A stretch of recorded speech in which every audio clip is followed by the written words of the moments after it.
Hello guys, welcome back to my YouTube channel Grover Sahitya Classes. So in the previous lecture we have done that what are the models, what are model auxiliaries and how they work. हमने ये किया कि model auxiliaries क्या हैं और उनका काम क्या है, किस तरह से वो फंक्शन करती हैं. सो इन नटशेल थोड़ा सा ब्रीफ में बताऊंगा, फिर आगे चलेंगे. लेक्चर को मिस मत करना, हमारे साथ बने रहिए. Don't forget to subscribe this channel Grover Sahitya classes. Press the bell icon to get the notification. So let's start. Yes, हमने किया कि एक कैटेगरी थी एबिलिटी. एबिलिटी के अंदर हमने कैन और कुड का यूज किया. Yes students please, ability category के अंदर हमने कैन और कुड का यूज किया. कैन का मतलब होता है is am are able to, कोई भी किसी काम को करने के योग्य. कुड का मतलब होता है वॉज वर एबल टू, यानी कि कोई भी किसी काम को करने के योग्य था. ये प्रेजेंट में यूज होती है और ये पास्ट में. लेकिन स्टूडेंट्स एक बात का ध्यान रखें, प्लीज पे अटेंशन. कैटेगरी बदलने से मॉडल्स के फंक्शन बदल जाते हैं और यही सबसे इंपॉर्टेंट बात है. Forget the traditional method. In categories को याद रखें. कैटेगरीज के बदलने से बार बार कह रहा हूं मॉडल्स के फंक्शन बदल जाएंगे. अब हम नई कैटेगरी में देखेंगे किस तरह से कैन कुड रिएक्ट करते हैं. यस, फर्स्ट कैटेगरी के अंदर हमने कैपेबिलिटी यानी कि योग्यता की बात की, लेकिन सेकंड कैटेगरी में कैन कुड मॉडल का यूज करेंगे. एक मॉडल और लेंगे मे, और उसमें देखेंगे कि कैसे हमारी ये फंक्शन करते हैं. यस, हमारी सेकंड कैटेगरी है पॉसिबिलिटी. यस, किसी काम के होने की संभावना, किसी काम के होने की certainty. Yes, possibility. Now students, what it means. अब देखें ये कैसे रिएक्ट करते हैं, कैसे फंक्शन करते हैं मॉडल्स. और ऐसा क्वेश्चन कॉम्पिटिटिव एग्जाम में आता है, किसी भी एकेडमिक क्लास में ये क्वेश्चन आ सकता है 8+2.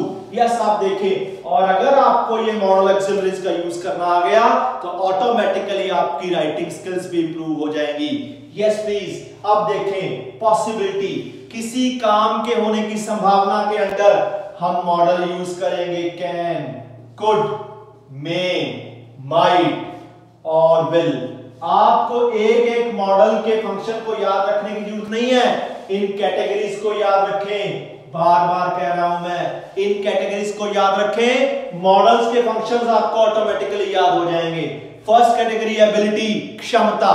सेकंड कैटेगरी पॉसिबिलिटी, संभावना, certainty. Students pay attention to it now. Certainty, किसी काम के होने की संभावना सबसे ज्यादा 90% से भी ज्यादा विल में होती है. उससे कम मे में होती है, 50% चांसेस होते हैं जी. उससे बहुत कम माइट में होती है. ये तीन मॉडल स्पेशली यूज होते हैं. नो डाउट कैन और कुड भी यूज हो जाएंगे, लेकिन ज्यादा ये तीनों मॉडल्स यूज होते हैं पॉसिबिलिटी में. विल, सबसे ज्यादा विल का यूज होता है. I again quote John or Jack or Jill. John will join the party. John party को ज्वाइन करेगा. Yes, यानी कि जॉन या जैक, उसके पार्टी को ज्वाइन करने की संभावना 90% से ज्यादा है. अगर मैं लगाता हूं John may join the party, तो संभावना जो है वो 50% तक रह जाएगी. यानी मे का मतलब होता है परहैप्स, शायद. अगर विल के साथ हम परहैप्स वर्ड यूज करते हैं, परहैप्स का मीनिंग शायद, बार बार रिपीट कर रहा हूं. अगर विल के साथ हम परहैप्स यूज करते हैं तो इसका मतलब मे हो जाता है. John will join the party perhaps, और perhaps John will join the party. और अगर मे लगा देते हैं तो उसकी संभावना 50% यानी कि 50% रह जाती है. और अगर मैं माइट लगा देता हूं तो काम के ना होने की संभावना ज्यादा बढ़ जाती है. नेगेटिविटी, नेगेटिविटी ज्यादा बढ़ जाती है. काम के होने की संभावना 30% रह जाएगी. पॉसिबिलिटी 30% रह जाएगी और नेगेटिविटी 70% तक आ जाएगी। यानी कि माइट का मतलब होता है शायद ही, परहैप्स मे का मतलब होता है शायद, और माइट का मतलब होता है शायद ही। सो ध्यान रखें, विल में सबसे ज्यादा पॉसिबिलिटी अबव 90%, मे में उससे कम यानी कि 50%, और माइट में सबसे कम पॉसिबिलिटी होती है। अगर हम इन दोनों तीनों मॉडल्स को यूज करते हैं अलग अलग टर्म्स में, तो याद रखें हमारी कंडीशंस बदल जाएंगी, फंक्शंस बदल जाएंगे। तीनों का एक ही मतलब नहीं है।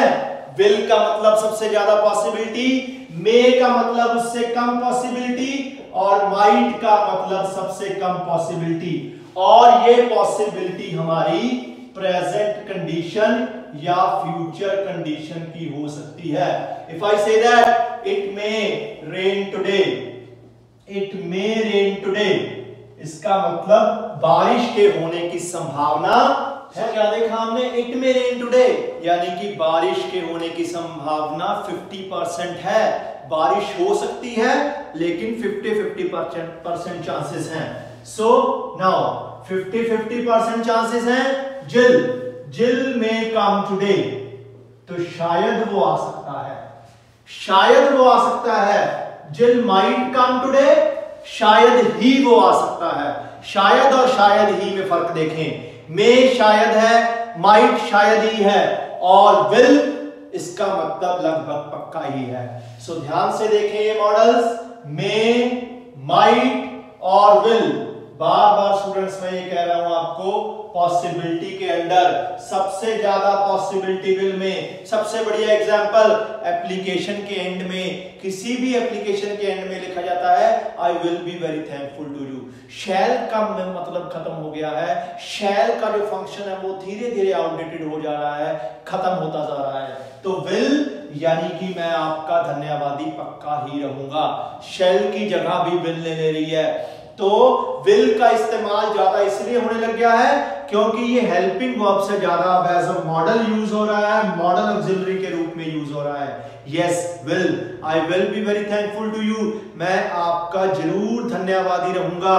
और हम मे और माइट का यूज कभी नहीं करते हैं, बिकॉज हम ये बताना चाहते हैं कि मैं आपका एहसानमंद, मैं आपका जो है आभारी, ये पक्का ही रहूंगा। तो इसीलिए हम विल का यूज करते हैं। तो मे, माइट और विल में सबसे ज्यादा विल स्ट्रांग है, उसके बाद मे स्ट्रांग है, और सबसे कम माइट स्ट्रांग है। हाँ, अब हम बात करते हैं कैन या कुड में।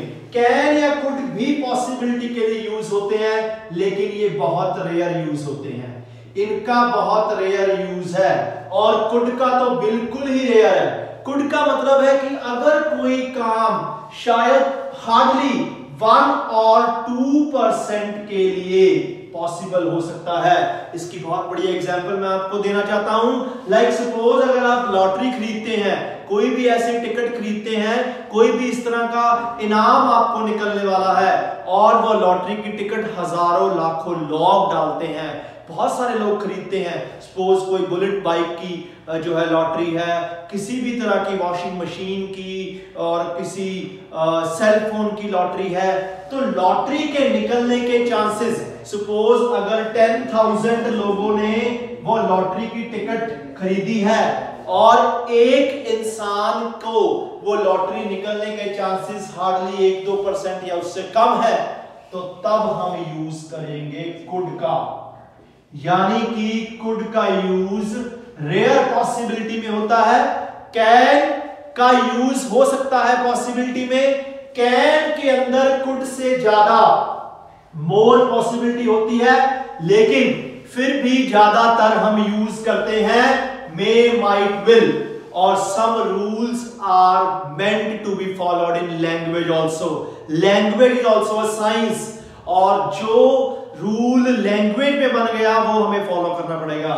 सो पॉसिबिलिटी के लिए याद रखें ये तीन मॉडल, कैन और could rarely used, could is even more rarely used I must say, और सबसे कम जो यूज होता है वो कुड होता है, और जो सबसे ज्यादा यूज होता है पॉसिबिलिटी के लिए वो विल होता है। So I hope that this topic will be very fruitful to you. आपको दो कैटेगरीज के बारे में बता दिया गया, एबिलिटी और पॉसिबिलिटी। मॉडल्स लगभग सेम थे, कुछ हमने ऐड किए, फंक्शंस बदला, उनका रिजल्ट बदला और उनकी जो है कंडीशन बदली। कंडीशन याद रखें और फिर मॉडल का यूज करें, वो मॉडल्स आपके बिल्कुल सही जाएंगे। Thank you, have a nice day.